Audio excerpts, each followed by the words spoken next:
Tunakurudishia shukrani kwa maana wewe ni mwema. Asante kwa yale ambayo tumejifunza kutoka neno lako, mfalme wa amani. Tunakushukuru kwa ajili ya mnenaji wa siku hii leo. Tunakushukuru kwa ajili ya kwaya Jehova. Tunaomba wabariki Jehova, wainue na watakaze katika jina la Yesu Kristo.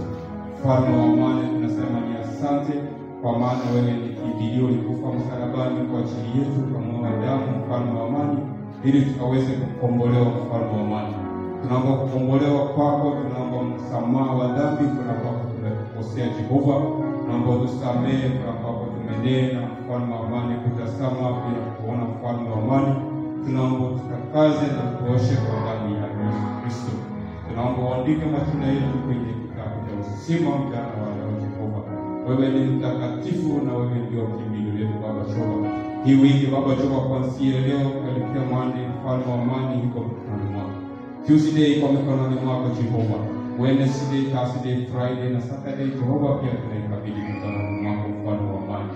Asante kwa maana umetenda, na ni katika jina la Yesu Kristo nimeomba na kuamini. Kila mmoja aseme kila mmoja aseme kila mmoja aseme Now may the grace of our Lord Jesus Christ and the love of God and the fellowship of the Holy nasi nao hadi kulema